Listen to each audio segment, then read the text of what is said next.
সাবেক ভূমিমন্ত্রী সাইফুজ্জামান চৌধুরী জাবেদের বিরুদ্ধে বিশ্বের 9টি দেশে 10,000 কোটি টাকা অর্থ পাচারের প্রমাণ পেয়েছে। 30টি মামলায় 500 কোটি টাকা আত্মসাতের তথ্য প্রমাণও দুদকের হাতে। গত ডিসেম্বরে গুলশান 2-এর 66 নম্বর রোডের এই আলিশান বাড়িটির সন্ধান পায় দুদক, যেখানে সাবেক ভূমিমন্ত্রীর প্রায় 18 কোটি টাকা মূল্যের দুটি প্লট রয়েছে। মন্ত্রিত্বে থাকাকালে তিনি এখানেই থাকতেন। উনি তো যতদিন ধরে মন্ত্রী পদ ছিল ততদিন ধরে এখানে তো ছিল। এখানে থাকে 2-4 দিন থাকে, থাকার পর আবার চলে যায়, আর 2-4 দিন থাকে আবার চলে যায়। আদালত থেকে প্লট দুটি ক্রোকের আদেশের পর সেখানে রিসিভার নিয়োগ দেওয়া হয়। এরই ধারাবাহিকতায় রোববার সকালে গুলশান পুলিশের সহায়তায় একজন নির্বাহী ম্যাজিস্ট্রেটের উপস্থিতিতে বন্ধ প্লট দুটির তালা ভেঙে ভেতরে প্রবেশ করেন দুদক কর্মকর্তারা।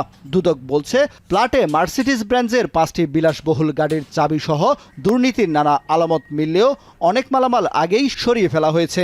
5 থেকে 6টা গাড়ির চাবি পেয়েছি, দামি গাড়ি মার্সিডিজ ব্রেঞ্জ সহ রোলেক্স ঘড়ির অনেকগুলো প্যাকেট পেয়েছি, ম্যানুয়াল পেয়েছি। এছাড়া বেশিরভাগ দামি জিনিস অবশ্য সরিয়ে ফেলেছে। তবে আমরা এখান থেকে অনেক ক্লু পাবো, তদন্তের অনেকগুলো ক্লু পাবো, যেগুলো আমরা ভবিষ্যতে আমাদের কাজে লাগবে। প্লট দুটি নিয়ন্ত্রণে নেয়ার পর এর রক্ষণাবেক্ষণের দায়িত্বে থাকবে দুদকের সম্পদ ব্যবস্থাপনা বিভাগ। পরবর্তী সময়ে আদালতের নির্দেশনা অনুযায়ী এই সম্পত্তির বিষয়ে পরবর্তী আইনি পদক্ষেপ নেওয়া হবে।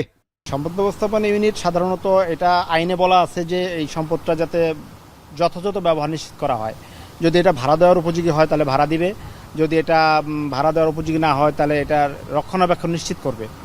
এর আগে বিভিন্ন সংস্থার অনুসন্ধানে বেরিয়ে আসে 2016 থেকে 2021 সালের মধ্যে সাইফুজ্জামান চৌধুরী যুক্তরাষ্ট্র, যুক্তরাজ্য ও আরব আমিরাতে 620টি বাড়ি কেনেন, যার বাজার মূল্য 48 কোটি টাকা। এছাড়া যুক্তরাষ্ট্র ভিত্তিক গণমাধ্যম ব্লুমবার্গের প্রতিবেদনে তুলে ধরা হয়, যুক্তরাজ্যে প্রায় 200 মিলিয়ন পাউন্ড মূল্যের সম্পদ আছে আওয়ামী লীগের এই মন্ত্রীর। কামরুল হাসান জনি, এখন, ঢাকা।